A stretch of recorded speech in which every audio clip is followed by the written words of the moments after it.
In the autumn of 1782, as the smoke was still clearing from the battlefields of the American Revolution, a different kind of revolution was quietly taking place inside a Philadelphia meeting house. For generations, Scottish immigrants had fiercely guarded the ancient religious rivalries they carried across the Atlantic, splintering into parallel factions and maintaining rigid separation over Old World disputes. Yet, faced with the daunting task of forging a new nation, these fractured spiritual pioneers did the unthinkable. They chose to permanently bury decades of bitter division and unite.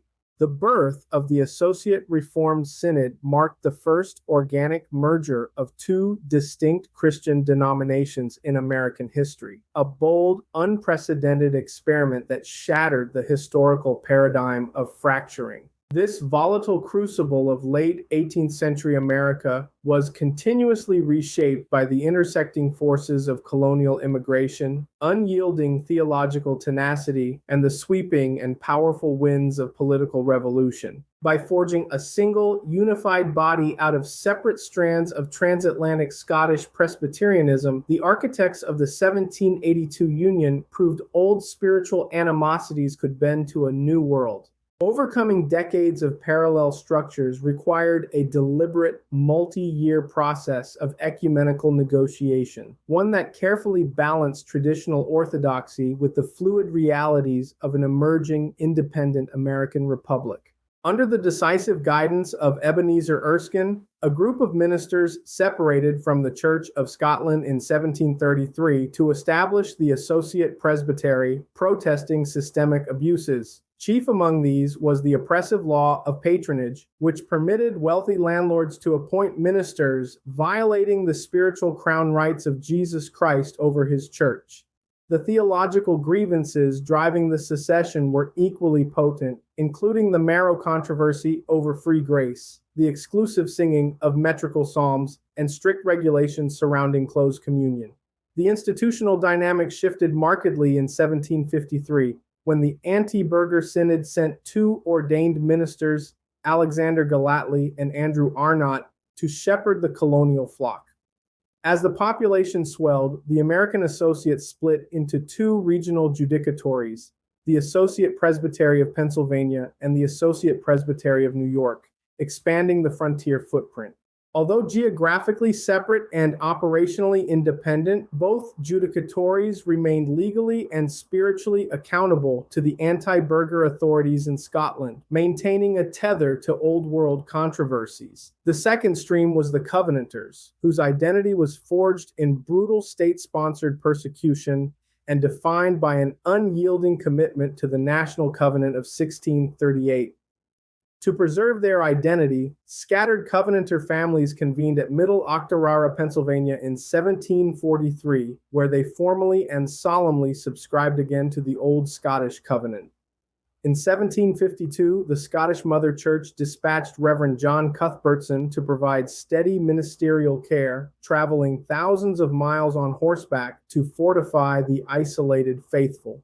The arrival of Reverends Lynn and Dobbin from Ireland in 1774 provided the necessary clerical quorum to formally erect an independent Reformed Presbyterian presbytery on American soil. The American Revolutionary War served as the catalyst for union as the geopolitical break rendered reliance on transatlantic judicatories impractical, prompting formal merger talks in 1777. A foundational basis of union was formulated at Picea, approved by New York in 1780, ratified by Covenanters in 1781, and accepted by Pennsylvania on June 13, 1782.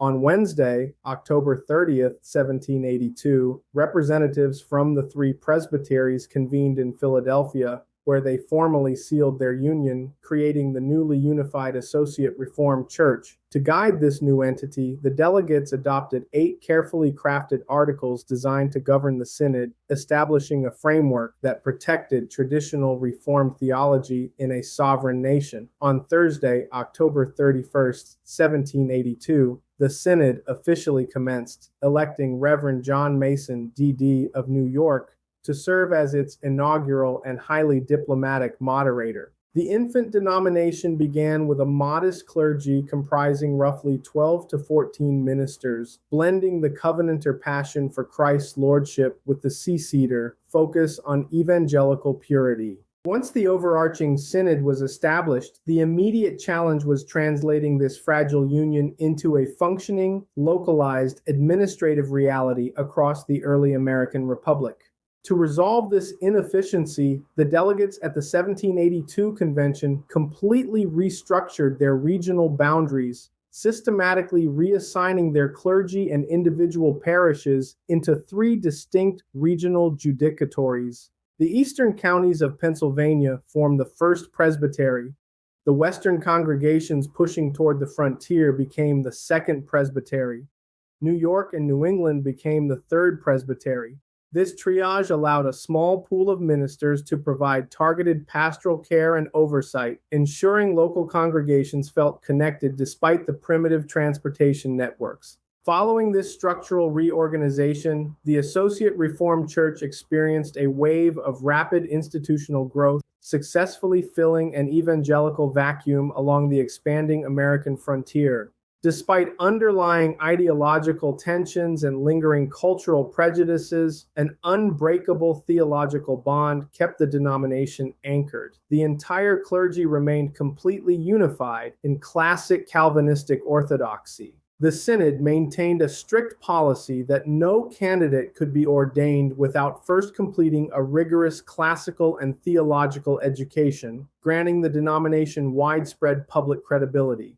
The intellectual weight of the church was continuously bolstered by the steady arrival of highly educated ministers migrating directly from the Presbyterian judicatories of Great Britain. A major turning point occurred when nearly all the ministers from the Scottish and Irish burgher synods chose to align with the church, rapidly increasing its ministerial roster. By the turn of the 19th century, rapid territorial expansion outgrew its original design, as a centralized synod could not effectively oversee congregations stretching to the Ohio River Valley. To prevent gridlock, the church underwent a profound constitutional transformation between 1802 and 1804, completely replacing the original framework with four autonomous subordinate regional synods. Above them sat the General Synod, an appellate court of delegated leaders. This change created capacity for aggressive regional growth while preserving vital, unified doctrinal oversight. The most intellectually demanding task facing the newly formed denomination was defining its official relationship to the Westminster Standards, the theological blueprints formulated during the English Civil War. On the very first day of its official existence, the Synod passed a definitive resolution affirming its absolute commitment to biblical truth as laid out in the Confession. However, this declaration included a major qualification. The Synod intentionally excluded several sensitive sections of the Confession of Faith that defined a civil magistrate's authority over religion. These specific articles were set aside for open, serious debate at a future date when the church felt much better equipped to handle and resolve them. Additionally, the Synod made sure to protect its right to adjust its practical worship and church policies to suit the unique political realities of their new home. Recognizing that leaving these controversial statements open-ended could trigger bitter theological infighting, the founders immediately put protective guidelines in place to completely maintain internal peace. If any minister developed sincere doubts regarding the confession, they were granted full freedom to bring their concerns to their peers who bound themselves to review them. No disciplinary action could be handed down against a doubting minister, provided he stayed internal. Discipline was reserved only for those who disrupted unity by preaching publicly. This temporary arrangement lasted for 16 years, reflecting the difficulty of building consensus. Furthermore, this debate took place alongside the framing of the United States Constitution. The associate reform ministers needed time to watch the birth of an entirely new model of church-state separation before updating their own traditional standards. The long theological review reached its climax in May 1799 during a historic meeting of the Synod in Greencastle, Pennsylvania, after years of careful study. With these carefully weighed changes in place, the Synod formally adopted the revised documents, judicially ratifying them as the permanent official standards of the entire denomination. The adjustment to question 109 was quite minor, simply replacing the word tolerating with authorizing to clarify that the state should not actively promote false worship.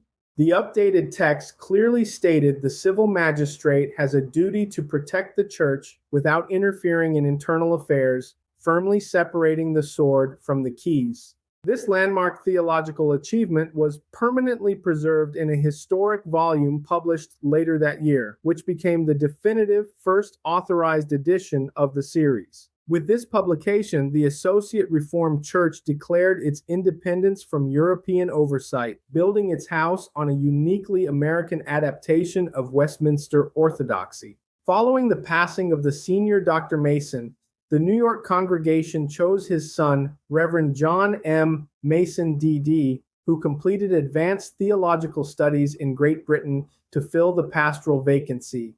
Dr. Mason quickly realized that no religious body could achieve lasting cultural influence or structural stability without an exceptionally well-educated ministry, overcoming the fragmented apprenticeships of the era.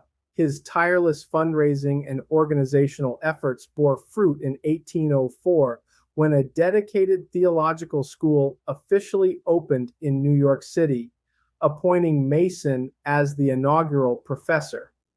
This historic venture was a major milestone for American Christianity, proudly marking the birth of only the second formal theological seminary to ever be established within the United States. The new seminary drew aspiring ministers from across the Associate Reformed Church, utilizing the church's own modified Confession of Faith as its primary and foundational textbook for divinity studies. By anchoring its curriculum in this framework, the institution threw its full academic and spiritual weight into vigorously defending historic Calvinism, combining biblical languages with classic federal theology. While the seminary trained a homegrown ministry, the immediate demands of rapid expansion required looking abroad, welcoming a significant influx of highly trained clergymen from the Burgher Synod of Scotland. Among these notable recruits was Reverend Mr. Forrest, who took pastoral charge of the Second Congregation in New York City, a pulpit later occupied by the Reverend John Clark. By the opening decades of the 19th century, the Associate Reformed Synod had achieved the impossible, successfully forging a uniquely American constitutional identity backed by an elite theological seminary. On paper, the young denomination was experiencing its golden era, basking in deep orthodoxy and rapid expansion across the untamed frontier. But institutional triumph is a fragile thing. As the church expanded, vast distances pushed centralized governance to the breaking point, while a single controversial book was about to trigger an all-out war over communion. Are the walls of this hard-won unity strong enough to withstand volatile cultural shifts, or are the deep-seated historical fault lines destined to split the church wide open? Tomorrow, the golden era ends. Hit that notification bell so you don't miss part 2, dropping at this exact same time tomorrow. We will see you then.